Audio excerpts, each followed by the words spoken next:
Hello बच्चा लोग, कैसे हैं आप सब। आशा है कि आप सब बढ़िया होंगे।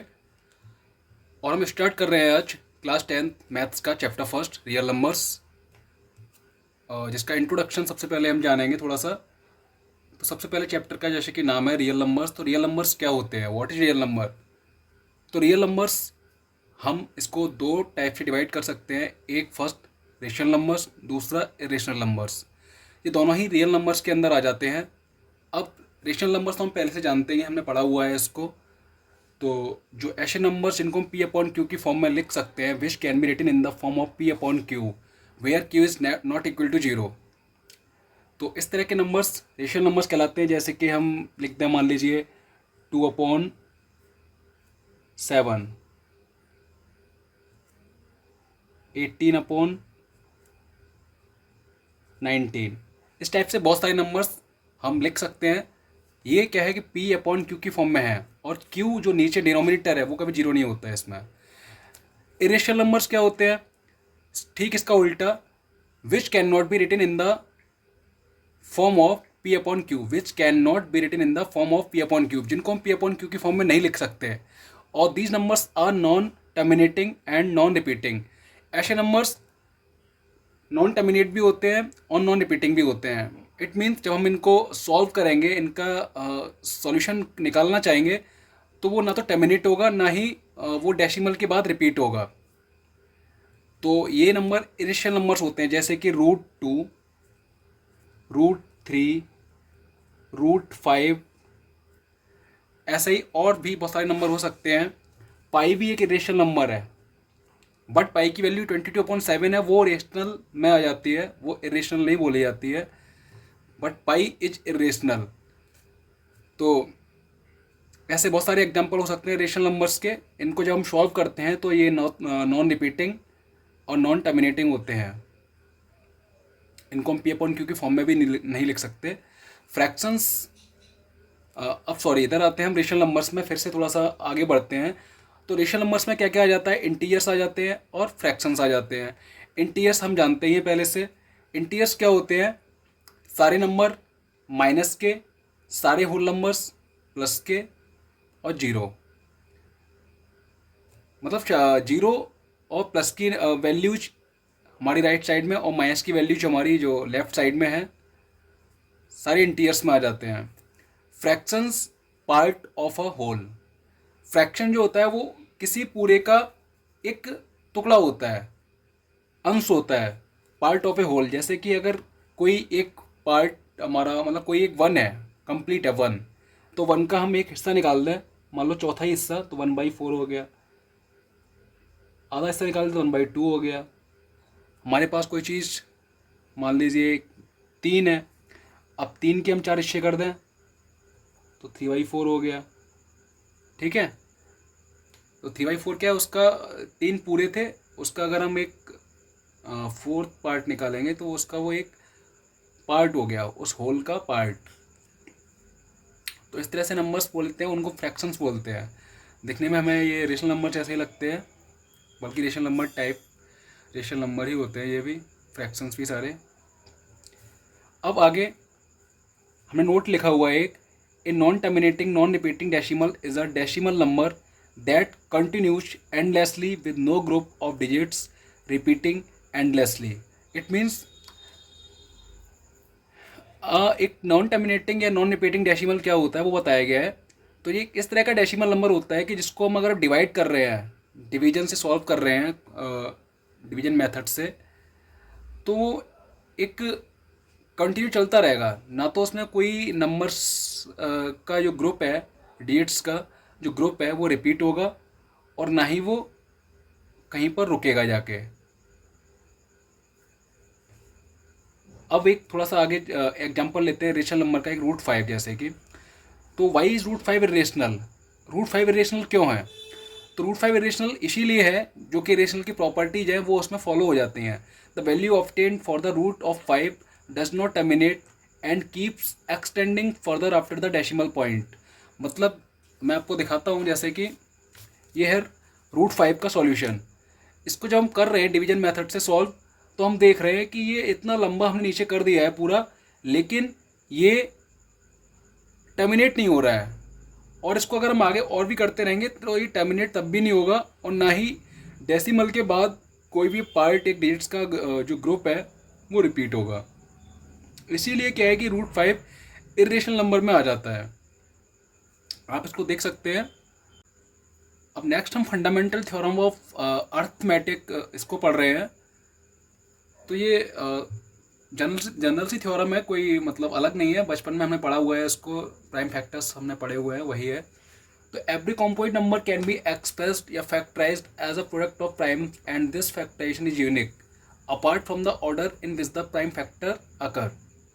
मतलब एवरी कॉम्पोजिट नंबर, तो पहले तो कॉम्पोजिट नंबर क्या होते हैं? कॉम्पोजिट नंबर वो होते हैं जो अपने अलावा किसी अदर नंबर से भी डिवाइड हो जाए, कोई ऐसी संख्या जो अपने अलावा किसी अदर नंबर से भी डिवाइड हो जाए, वो कॉम्पोजिट नंबर होता है। तो इस तरह के कॉम्पोजिट नंबर को हम रिप्रेजेंट कर सकते हैं प्राइम फैक्टर्स के एक ग्रुप में। तो प्राइम और एक हर एक कॉम्पोजिट नंबर का एक यूनिक प्राइम फैक्टराइजेशन होता है, ठीक है। और उसमें क्या है कि प्राइम फैक्टर्स का जो ऑर्डर है वो थोड़ा सा आगे पीछे हो सकता है, उसमें कोई दिक्कत नहीं है, लेकिन क्या है कि एक यूनिक प्राइम फैक्टराइजेशन होता है। जैसे कि हम अगर एग्जांपल यहाँ पर देखें 60 का, तो 2 × 2 × 3 × 5 ये इसका प्राइम फैक्टर्स करने पे हमारे पास रिजल्ट आएगा। ऐसे 252 का करेंगे तो 2 × 2 × 3 × 3 × 7, ये ऑर्डर है जो वो आगे पीछे हो सकता है, लेकिन क्या है कि नंबर्स प्राइम नंबर्स वो यही वाले आएंगे और आगे पीछे आ सकते हैं बस।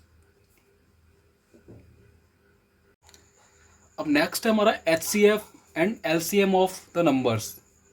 तो HCF LCM भी हमने बहुत छोटी क्लास में पढ़ा होता है, वही है, कुछ नया नहीं है, ये कोई नई अलग से कोई नई चीज़ नहीं है। HCF LCM वही HCF LCM है। तो HCF क्या होता है? Product of smallest power of each common prime factor in the numbers.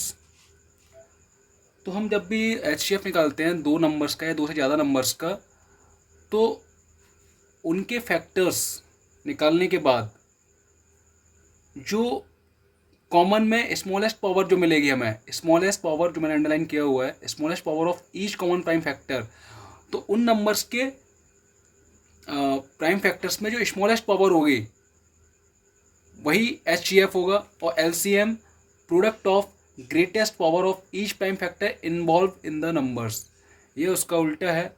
इसमें क्या है, जो ग्रेटेस्ट पावर होगी प्राइम फैक्टर्स में नंबर्स के, वो उसमें कंसीडर की जाएगी LCM में। एग्जांपल देके भी समझा दूंगा, थोड़ा यहाँ पे आप शायद कन्फ्यूज हो रहे होंगे।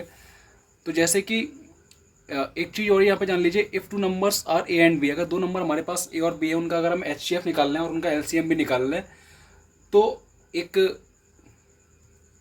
जनरल एक इक्वेशन बनती है ऐसे कि HCF of A and B into LCM of A and B is equal to A into B के होता है, ठीक है। इसको हमेशा ध्यान रखना है और ये हमारे क्वेश्चन में काम आएगी। बाकी हम एग्जाम्पल पर आते हैं अब। तो for example we find the LCM and HCF of 96 and 180। हम 96 और 180 का LCM और HCF निकालते हैं। तो देखिए हम 96 के हमने फैक्टर किए और इधर 180 के फैक्टर्स किए, हमने प्राइम फैक्टराइजेशन किया दोनों का 96 का, तो हमारे पास ये जो आ रहा है, उधर 180 का हमारे पास वो आ रहा है। तो 96 का 2 × 2 × 2 × 2 × 2 × 3, 180 का 2 × 2 × 3 × 3 × 5। तो अगर हम इसको पावर में कन्वर्ट करके लिखें तो 2 यहाँ पे 5 बार है हमारा, 1 2 3 4 5, 2 की पावर 5 × 3। और 180 में 2 टाइम्स है, 3 2 टाइम्स है, 5 सिंगल टाइम है। तो 2² × 3² × 5। तो ऊपर जैसे हमने पढ़ा था कि स्मॉलेस्ट पावर में HCF में smallest power of each common prime factors in the numbers. तो स्मॉलेस्ट पावर हमारी क्या है कॉमन, अगर देखें तो 2², ये स्मॉलेस्ट है। 2 की पावर 5 यहाँ पे भी है और 2² यहाँ पे भी है, लेकिन स्मॉलेस्ट कौन सा है, 2²। तो उसको हम लिखेंगे 3 में 3 में क्या है, एक ऊपर 1 डिग्री है ओनली, नीचे 2 डिग्री वाला है, तो जो स्मॉलेस्ट है उसको हम लिखेंगे, देन सॉल्व करेंगे तो 2 स्क्वायर 4, 4 3 12, ये हमारा एचसीएफ आ जाएगा। एलसीएम में ग्रेटेस्ट पावर, तो ग्रेटेस्ट पावर हमारी क्या है, 2 में 2 की पावर 5 है, 3 में 3 स्क्वायर है, 5 में ऊपर कुछ है नहीं तो नीचे 1 वाला आ जाएगा। जब इसको सॉल्व करेंगे 2 पावर 5 32, 3 स्क्वायर 9, 5 5, तो जब मल्टीप्लाई करेंगे पूरा मल्टीप्लिकेशन होने के बाद 1440, ये हमारा एलसीएम आ जाएगा। सिंपल है निकालना, बिल्कुल भी टफ नहीं है। और जो एक नीचे दिया गया है इसमें कुछ नहीं है, ये मैंने इसमें ये दिखाया है कि एचसीएफ अगर हमने फाइंड कर लिया है तो एलसीएम निकालने के लिए ये हमें एचसीएफ दिया है पहले से और नंबर्स पता है, दो नंबर्स का हमें एचसीएफ दिया हुआ है और 2 नंबर्स पता है, हमें अगर उससे एलसीएम निकालना है तो अभी हमने जो ऊपर एक फार्मूला या पढ़ा था, अभी ऊपर फार्मूला है HCF into LCM of A and B equal to A into B, तो उसी का यूज करके हम एलसीएम निकाल सकते हैं। तो हमें अगर एलसीएम निकालना है 96 और 180 का, तो 96 इंटू 180, मतलब ये हमारा ए है, ये हमारा बी है, तो A into B upon HCF of A comma B, तो हमारे 96 इंटू 180 ए बी ऊपर आ गए और नीचे इनका एचसीएफ।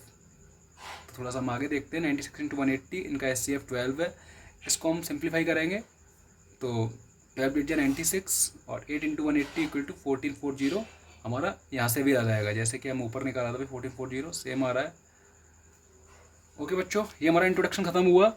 आगे हम और भी चीज़ें जानेंगे, इसमें भी थ्योरम्स वगैरह हैं कुछ थोड़ा सा, तो हम नेक्स्ट वीडियो में देखते हैं। तब तक के लिए टाटा बाय बाय।